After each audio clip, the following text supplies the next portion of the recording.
तो हेलो नमस्ते कन हाल चाल कैसे छे तुम। दोस्तों आज की नॉर्मल बातचीत हम करने वाले हैं 4 टेंडेंसीज बाय ग्रेचन रूबिन के बारे में। ग्रेचन रूबिन एक अमेरिकन ऑथर है जिन्होंने अपनी इस किताब में इन 4 टेंडेंसीज के बारे में बताया है। इनके हिसाब से हमारी 4 किस्म की टेंडेंसी होती है, जिसमें पहला है अपहोल्डर, दूसरा है क्वेश्चनियर, तीसरा है ऑब्लाइजर और चौथा है रेबल्स, जिन्हें इनर और आउटर एक्सपेक्टेशंस पर बनाया जाता है। अब सवाल ये है दोस्तों कि आखिर ये इनर और आउटर एक्सपेक्टेशन होती क्या है। देखो, जो भी एक्सपेक्टेशन हम खुद से रखते हैं या रख सकते हैं जिस पर किसी और व्यक्ति का कोई प्रभाव ना हो, कोई फोर्स ना हो, उसे हम इनर एक्सपेक्टेशन कहते हैं। जबकि जो भी उम्मीदें लोग हमारे से लगाते हैं या जो लोग चाहते हैं कि हम उनके लिए करें, जिन पे हमारा कोई कंट्रोल नहीं होता, वो सब चीज़ें जो लोग चाहते हैं हम उनके लिए करें, वो सारी चीज़ें आउटर एक्सपेक्टेशंस में आती हैं। अब बात करते हैं दोस्तों पहली टेंडेंसी की, जो कि है अपहोल्डर। एक अपहोल्डर दोनों एक्सपेक्टेशंस पर पूरी तरह खरा उतरता है, यानी कि अपना काम भी करेंगे और अगर आप कुछ काम देंगे उनको या उनसे कुछ चाहते हैं तो उसे भी करने में उन्हें कोई आपत्ति नहीं होती। इन्हें रूल्स पर चलना पसंद होता है और एक अपहोल्डर कभी भी कोई सवाल नहीं पूछते। लेकिन दोस्तों इनके कुछ पॉजिटिव और नेगेटिव पॉइंट्स भी होते हैं। तो पहले पॉजिटिव पॉइंट देखते हैं। ये बहुत लॉयल होते हैं, हम इन पर डिपेंड कर सकते हैं, बहुत समय के पंक्चुअल होते हैं और इन्हें कोई भी मोटिवेशन की ज़रूरत बाहर से नहीं पड़ती।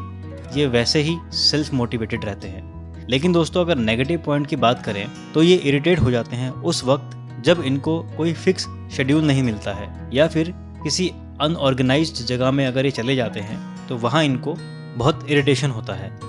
दोस्तों अब बात करते हैं दूसरी टेंडेंसी की, जो कि है क्वेश्चनर्स। ये वो लोग होते हैं जो कि इनर एक्सपेक्टेशंस पर तो 100% खरे उतरते हैं, लेकिन आउटर एक्सपेक्टेशन की अगर हम बात करें तो वहाँ पर ऐसा नहीं होता। ये आउटर एक्सपेक्टेशंस पर हमेशा सवाल करते हैं, यानी कि अगर इन्हें कोई कुछ काम दे या इनसे कुछ कोई डिमांड करे या इच्छा रखे तो उस पर ये सवाल ज़रूर पूछते हैं कि आखिर ऐसा क्यों करना है, कहाँ करना है, क्या वजह है इसके पीछे। क्योंकि ये इतने सवाल पूछते हैं, इस वजह से इनके पास नॉलेज काफ़ी रहती है। ये इस सिद्धांत पर चलते हैं कि समय ही पैसा है। क्योंकि ये अपने आप पर बहुत ज़्यादा ध्यान देते हैं, अपनी इनर एक्सपेक्टेशंस पर 100% देते हैं, इसीलिए ये सोशली इतना अवेलेबल नहीं हो पाते। अब इनके नेगेटिव पॉइंट्स की अगर बात करें दोस्तों, तो क्योंकि ये इतना एनालिसिस करते हैं, इतने सवाल करते हैं, इस वजह से इनको एक प्रकार की प्रॉब्लम होती है जब ये बहुत ज़्यादा सोच लेते हैं, जिसे कहते हैं एनालिसिस पैरालिसिस। दोस्तों तीसरी जो टेंडेंसी है वो है ऑब्लाइजर। ये वो लोग होते हैं दोस्तों जो कि आउटर एक्सपेक्टेशन पर 100% काम करते हैं, लेकिन अगर बात करें इनर एक्सपेक्टेशंस की तो वहाँ पे कुछ भी नहीं। ये लोग कभी भी दूसरे का काम नहीं टालते, हमेशा दूसरे के काम को हाँ बोल देते हैं, यानी कि ये सबके चाहते रहते हैं, किसी को मना नहीं करते।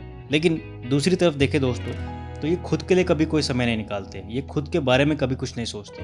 दोस्तों इनके पॉजिटिव पॉइंट की अगर बात करें तो पहला पॉजिटिव पॉइंट ये है कि ये हर जगह पॉजिटिव वाइब्रेशन, यानी कि एक पॉजिटिव माहौल बनाकर चलना पसंद करते हैं। और अगर नेगेटिव पॉइंट की बात करें दोस्तों, तो क्योंकि ये अपने बारे में बिल्कुल नहीं सोचते हैं तो एक वक्त ऐसा आता है जहाँ पे इनको डिप्रेशन होना शुरू हो जाता है।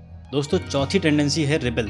रिबेल दोस्तों वो टेंडेंसी होती है जहाँ पे व्यक्ति ना तो इनर एक्सपेक्टेशन पे पूरी तरह खड़ा उतरता है और ना ही आउटर एक्सपेक्टेशन पर। आप कह सकते हैं कि रिबेल किस्म के लोग बहुत ही मूडी होते हैं। अगर इनका मन करेगा तो ये इनर एक्सपेक्टेशन पर ध्यान देंगे, अगर नहीं करेगा तो नहीं देंगे। अगर हम बात करें आउटर एक्सपेक्टेशन की तो वहाँ पे भी ये अपना मूडीपना दिखाई देते हैं। दोस्तों रिबेल किस्म के लोग जॉब नहीं कर पाते क्योंकि इस टेंडेंसी के लोगों का ये मानना होता है ये खुद के बॉस है, इनको किसी के अंडर काम करना पसंद नहीं होता। हाँ अगर फिर भी कोई जॉब करता है तो वो बस फॉर्मेलिटी की उस जॉब की ड्यूटीज़ को निभाता रहेगा।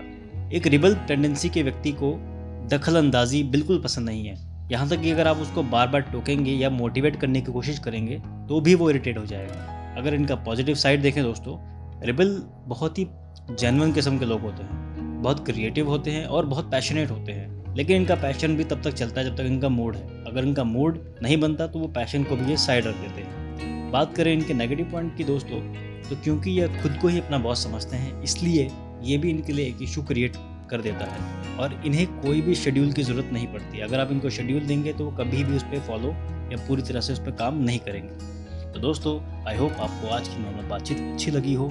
मिलते हैं आपसे अगली नॉर्मल बातचीत में। अपना हौसला बनाए रखें, घर पे रहें, सुरक्षित रहें, गाइडलाइंस का पूरी तरह से पालन करें। धन्यवाद।